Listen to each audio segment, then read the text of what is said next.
बिस्मिल्लाहिर्रहमानिर्रहीम। मेरा नाम प्रोफेसर मोहम्मद खालिद है। HR के फ़िज़िक्स प्रॉब्लम सॉल्व कर रहे हैं चैप्टर नंबर 8 के। चैप्टर 8 का क्वेश्चन नंबर 115। इसकी स्टेटमेंट लिखी है, ये आप पढ़ लीजिएगा या इसकी स्क्रीनशॉट ले लीजिएगा। मैं आपको सिंपल डेमोन्स्ट्रेशन देना चाहता हूँ। एक स्प्रिंग नेचुरल लेंथ पे पड़ा हुआ है जो उसकी ना एक्सटेंडेड है ना स्ट्रेच। उसके साथ एक 20 kg ब्लॉक जो है वो अटैच्ड है ये, और स्प्रिंग नेचुरल लेंथ पे। अब नेक्स्ट क्या किया गया है कि ब्लॉक को स्ट्रेच किया गया है 10 सेंटीमीटर अबाउट स्ट्रेच, और यहाँ पे ब्लॉक को रोक लिया गया है, यानी यहाँ पे ब्लॉक जो है वो रेस्ट में है। Now block is here in the rest position. Rest से ब्लॉक मेन पोजीशन से यानी स्प्रिंग की नेचुरल लेंथ से 10 सेंटीमीटर x0, इसको आप एम्पलीट्यूड कह लें, x0 10 सेंटीमीटर से अवे जाके रेस्ट पे, इसको रेस्ट पे रखा गया। अब इस ब्लॉक को जब रेस्ट से रिलीज़ किया जाता है, ये प्रॉब्लम की डेमोन्स्ट्रेशन है। ब्लॉक को रेस्ट से रिलीज़ किया जाता है तो वो स्प्रिंग फोर्स की वजह से it will move backward move करेगा। और गिवन ये है कि जब ये ब्लॉक बैक जाता है तो ये सरफेस फ्रिक्शनल सरफेस है, इस पे फ्रिक्शन है, इस पे फोर्स ऑफ फ्रिक्शन लगती है जो उसकी रिलेटिव मोशन को अपोज करती है, अपोजिट डायरेक्शन में इस पे फ्रिक्शन लगती है। तो ये यहाँ पे आके ब्लॉक रेस्ट पे है, जब यहाँ से स्ट्रेच हुआ तो इसमें मैक्सिमम पॉसिबल इलास्टिक इस एम्पलीट्यूड के लिए इलास्टिक पोटेंशियल एनर्जी स्टोर हो गई, काइनेटिक एनर्जी इसकी ज़ीरो हो गई। जब ये रिटर्न बैक करेगा टुवर्ड मेन पोजीशन तो इसकी स्प्रिंग ब्लॉक सिस्टम की इलास्टिक पोटेंशियल एनर्जी कम हो गई डिस्टेंस के कम होने से, जबकि इसकी काइनेटिक एनर्जी जो है ये रेस्ट पे था, ज़ीरो थी। काइनेटिक एनर्जी इस तरफ लेफ़्ट साइड पे मूव करते हुए बढ़ेगी। हमसे इसमें 3 क्वेश्चन पूछे गए हैं, वो मैं यहाँ आपको डेमो दे के फिर वो मैंने सॉल्व किए हैं। मैं आपको बताऊंगा कि जब ब्लॉक को A से रिलीज़ किया गया है और ब्लॉक C पे पहुँचा है और A और C के बीच का डिस्टेंस जो है वो गिवन है 2 सेंटीमीटर। तो A से C 2 सेंटीमीटर के डिस्टेंस पे ब्लॉक की काइनेटिक एनर्जी क्या है, ये पार्ट A है।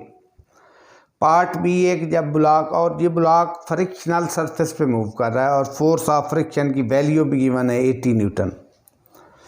पहला पार्ट ये पूछा गया है कि जब ये ब्लॉक इस A एक्सट्रीम पोजीशन से O की तरफ जाते हुए C से पास करता है तो तब यानी A और C का डिस्टेंस तो 2 सेंटीमीटर है, C पे उसकी काइनेटिक एनर्जी क्या है। और दूसरा पार्ट पूछा गया है कि जब ब्लॉक आगे चलते हुए मेन पोजीशन जो स्प्रिंग की रिलैक्स लेंथ थी, जो स्प्रिंग की नेचुरल लेंथ थी, वहाँ पे पहुँचता है तो तब उसकी काइनेटिक एनर्जी क्या है। यानी हमने KC kinetic energy at point C find करनी है, फिर kinetic energy eight O find करनी है, KO फाइंड करनी है जब ब्लॉक को रेस्ट से रिलीज़ किया गया है। और इसमें ये सरफेस फ्रिक्शनलेस नहीं है बल्कि फ्रिक्शनल सरफेस है, और इसमें काइनेटिक फ्रिक्शन इन्वॉल्व है, और काइनेटिक फ्रिक्शन की वैल्यू भी गिवन है 80 न्यूटन। Let's now go. जैसा कि आपको बताया जा चुका है, दी गिवन सिचुएशन क्या है कि block is released from point A से इसको रिलीज किया गया है। It moves on the frictional surface और फ्रिक्शनल फोर्स की वैल्यू दे दी गई है। A पार्ट में हमने फाइंड क्या करना है, find kinetic energy of block at C when x is equal to 2 centimetre. यानी A और C पॉइंट के बीच का डिस्टेंस जो है वो 2 सेंटीमीटर है। पॉइंट A से C का डिस्टेंस 2 सेंटीमीटर है। तुम्हें पता है कि work mechanical energy formula work done by the friction is equal to total change in mechanical energy. एक चीज़ ज़हन में रहे कि जो वर्क डन बाय फ्रिक्शन होता है दैट इज़ ऑलवेज नेगेटिव, उसके साथ नेगेटिव होता है work done by the friction. तो माइनस एफ के डॉट एक्स डिस्प्लेसमेंट इधर फ्रिक्शन रिलेटिव मोशन को अपोज करती, तो ये तो नेगेटिव हो गया, cos 180 आएगा तो जाहिर है वो नेगेटिव हो गया, डॉट नहीं ये मल्टीप्लाई हो रहा है। Final mechanical energy at point C और ये mechanical energy at point A, यहाँ पे भी आप इसको सी कर लें, इसको ए कर लें। और मैकेनिकल एनर्जी क्या होती है, kinetic energy plus potential energy at C minus kinetic energy plus potential energy at A at point A. अब आप देखिए कि काइनेटिक एनर्जी एट सी हमारा सब्जेक्ट है, के सी हमने इसको हाईलाइट भी किया, ये फाइंड आउट करनी है kinetic energy at C. Elastic potential energy mass spring system की इस पॉइंट पे ए से इसका डिस्टेंस x है जो कि 2 सेंटीमीटर है, 1/2 के एक्स स्क्वायर माइनस के 0 है ए पॉइंट पे के ब्लॉक रेस्ट पे है, और इलास्टिक पोटेंशियल एनर्जी मैक्सिमम है हाफ के एक्स नॉट का स्क्वायर। तो यहाँ पे के को सब्जेक्ट बनाएं, के को साइड पे रखें, बाकी वैल्यू एक साइड पे ले जाएं, तो हमारे पास जो वैल्यू के की आती है हाफ के एक्स नॉट का स्क्वायर, हाफ के एक्स नॉट का स्क्वायर। ये चीज़ उधर जाके ये चीज़ जो है के हमारा सब्जेक्ट है, तो ये चीज़ उधर जाके नेगेटिव हो जाएगी, इंटरचेंज हो जाएंगी, ये नेगेटिव हो जाएगी उधर जाके, ये नेगेटिव है उधर जाके ये प्लस हो जाएगी, और फ्रिक्शन जो है वो पहले ही नेगेटिव है, यहाँ पे भी आप नेगेटिव लगा देंगे। अब सिर्फ आपने वैल्यूज़ पुट करनी है। के की वैल्यू गिवन है 4000 न्यूटन पर मीटर है, एक्स नॉट जो डिस्प्लेसमेंट है 10 सेंटीमीटर है, वो 0.01 एक्स नॉट की वैल्यू उसका स्क्वायर माइनस हाफ के की वैल्यू रिपीट हो रही है, एक्स क्या है, ये टोटल डिस्टेंस 10 है, ये 2 है, यहाँ से यहाँ तक इसकी ये मेजरमेंट होनी है elastic potential energy point C पे स्प्रिंग की। तो हमने इसको 0.08 लिया, यानी 10 - 2 करके 8 सेंटीमीटर दिया है।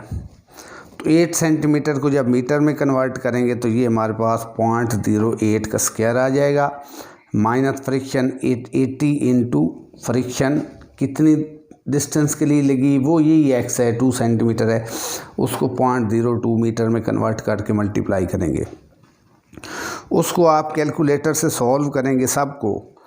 तो kinetic energy of the block at point C comes out to be 5.6 joule.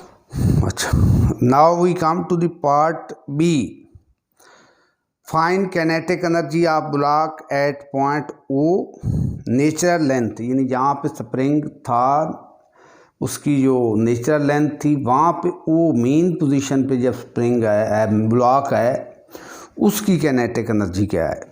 फिर वही वर्क डन फ्रिक्शन का नेगेटिव, फ्रिक्शन कितनी देर चला है, फ्रिक्शन यहाँ से यहाँ तक, अब एक्स नहीं है फ्रिक्शन पूरा डिस्टेंस एक्स नॉट है, इसको भी एक्स नॉट कह लें। और फिर वही हमने change in mechanical energy K plus U at O final, फिर के प्लस यू एट ए, के एट ओ हमारा सब्जेक्ट है, फाइंड आउट करना है। Potential elastic potential main position पे 0 हो गई है, माइनस के ए, इस पॉइंट पे इसकी काइनेटिक एनर्जी 0 है, और u जो है इस पॉइंट पे वो मैक्सिमम है हाफ के एक्स नॉट का स्क्वायर। अब इसको अब जब सॉल्व करेंगे इसमें ये फ्रिक्शन जो है ये सब के इधर रहेगा, हमारा सब्जेक्ट है, फ्रिक्शन की वैल्यू नेगेटिव हो जाएगी, और ये नेगेटिव है फ्रिक्शन, ठीक है, ये उधर जाके पॉजिटिव हो गया, फ्रिक्शन नेगेटिव रहेगी। इसको आप कैलकुलेटर से सारी वैल्यू सॉल्व करेंगे। तो यहाँ पे ये याद रखना है कि फ्रिक्शन x की जगह पे अब x नॉट हो गई है कि now this is the total length of the path. इस दौरान फ्रिक्शन लगी है, तो फ्रिक्शन का ये यहाँ से a से o तक वर्क डन जब फ्रिक्शन करेगी तो x की जगह पे x नॉट उसका डिस्टेंस हो जाएगा, वर्क डन उसका होगा नेगेटिव ही। इस सब को आप कैलकुलेट करेंगे तो ये आपके पास 12 जूल एनर्जी काइनेटिक एनर्जी आ रही ब्लॉक की, जब ब्लॉक ए से रिलीज किया जाए और ओ पे पहुंचता है। पार्ट सी हम सॉल्व करते हैं। अब पार्ट सी में पूछा गया है कि जब ब्लॉक ए से रिलीज किया गया है और वो ओ की तरफ मूव करता है, बीच में फ्रिक्शनल फोर्स भी है जो उसकी रिलेटिव मोशन को अपोज करती है। यानी फ्रिक्शन फोर्स, ये ब्लॉक अगर लेफ़्ट साइड पे जा रहा है तो फ्रिक्शन राइट साइड पे उसको अपोज कर रही है। तो कितने डिस्टेंस किसी पोजीशन पे, एनी पोजीशन एक्स पे, उसकी मैक्सिमम काइनेटिक एनर्जी हमने फाइंड आउट करनी है।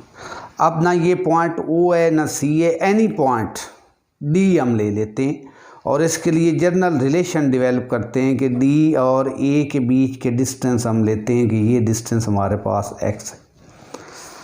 ठीक है, तो एक जनरल रिलेशन डेवलप करते हैं, वही work energy principle, work done by the friction is equal to change in mechanical energy, final mechanical energy at any position D. ये आर्बिट्रेरी पोजीशन है, ये कोई गिवन पोजीशन नहीं है। We are developing a general relation between A and D at D and at A. D का distance A से let किया गया एक्स, तो डी पे total energy U plus K D और ए पे यू प्लस के इंटू ए।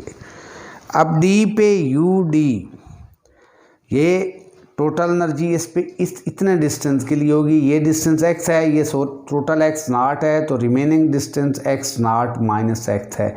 इसके लिए d के लिए इसके लिए इस डिस्टेंस के लिए आप इलास्टिक पोटेंशियल एनर्जी स्प्रिंग की लिखते हो हाफ के x की जगह पे x naught minus X bracket whole का स्क्वायर। ठीक है, और साथ के डी हमारा सब्जेक्ट है, यानी इस आर्बिट्रेरी पॉइंट पे हमने काइनेटिक एनर्जी फाइंड आउट करनी। माइनस यू प्लस के, यू आप सबको पता है एक्सट्रीम पे हाफ के एक्स नॉट का स्क्वायर होता है, और काइनेटिक एनर्जी चूँकि ब्लॉक ए पॉइंट पे रेस्ट पे है वो 0 है। अब आप बनाएंगे के को सब्जेक्ट, बाकी सारी चीज़ें आप जो हैं वो उधर दे जाएं। तो ये टर्म नेगेटिव है, ये वाली टर्म उस साइड पे जाके ये पॉजिटिव हो जाएगी, के डी इधर ही रहा। ये टर्म पॉजिटिव थी, ये इधर आके नेगेटिव हो गई। ठीक है, ये इधर आके नेगेटिव, और माइनस एफ के एक्स उस साइड पे ही था, तो माइनस एफ के एक्स उधर ही रहा। अब हमने मैक्सिमम एक इक्वेशन जनरल रिलेशन हमने डेवलप कर लिया है, kinetic energy at any instant D and displacement distance x from the main position. अब कोई आपको ये कैलकुलस का ये प्रोसीजर है कि आप किसी फंक्शन को मैक्सिमाइज उसको करके देखना चाहते हैं, तो उसको डिफरेंशिएट करते हैं। तो k को मैक्सिमाइज करके देखना है तो इसको हमें डिफरेंशिएट करना पड़ेगा with respect to x। Differentiate करके फिर उसकी वैल्यू को 0 करना पड़ेगा, और फिर वो x पोजीशन आ जाएगी जहाँ पे k मैक्सिमम है, काइनेटिक एनर्जी मैक्सिमम है, और उस x की वैल्यू को यहाँ पुट करके के डी की वैल्यू फाइंड कर सकते हैं। तो पहले ये के डी है, इसको डिफरेंशिएट करें विद रेस्पेक्ट टू x, इसको मैक्सिमाइज करके देखना है D K over D x. तो ये तो सारे कांस्टेंट है, इसका डेरिवेटिव 0 है, इसका डेरिवेटिव है ये 2 बार आ गया ओवर 2, ये माइनस है, और x माइनस एक्स का डेरिवेटिव -1 है, माइनस माइनस ख़त्म होके ये के x not minus x into F, x का डेरिवेटिव 1 हो गया, एफ के आ गया। तो रिमेनिंग हमारे के लिए हमारे पास ये रिलेशन बचा है। अब इसको हमने 0 के इक्वल पुट करना है फॉर मैक्सिमम वैल्यू ऑफ के। हमें D K over D x को 0 करना है ताकि हमें x की वो वैल्यू मिले जहाँ पे काइनेटिक एनर्जी ब्लॉक की मैक्सिमम है। तो put D K over D X is equal to 0, मतलब k into X naught minus X minus F K is equal to 0, और माइनस एफ के इधर जाके एफ के हो गया। यहाँ से x माइनस एक्स नाट आ गया एफ के ओवर के, और यहाँ वैल्यू पुट करते हैं एक्स नाट की 0.1 और एफ के की वैल्यू है 80 और के की 4000। तो हमारे पास x की वैल्यू आती है 0.80 मीटर। इस x की इस वैल्यू पे काइनेटिक एनर्जी जो है हमारी मैक्सिमम होगी। अब इस इक्वेशन को देखें, इस इक्वेशन में एक्स नाट तो फिक्स है 0.1 है, जहाँ पे x आया है यहाँ पे आया है, यहाँ पे x आया है। x की वैल्यू आपने इस इक्वेशन में अब पुट करनी है 0.80। तो जब आप ये पुट करेंगे और x नाट की जगह पे 0.10 पुट करनी, वो एम्पलीट्यूड है, कांस्टेंट है। सिर्फ x की जगह पे आपने वैल्यू पॉइंट करनी है 0.80, यहाँ पे भी 0.80, फ्रिक्शन फोर्स गिवन है 80 वगैरह वगैरह, k गिवन है। तो ये सारी वैल्यूज़ आप काउंटर चेक कर लें, कैलकुलेटर से आप चेक करते हो, तो हमारे पास 12.8 जाउल मैक्सिमम काइनेटिक एनर्जी आती है at distance x is equal to 0.08 metre पे। Thank you very much.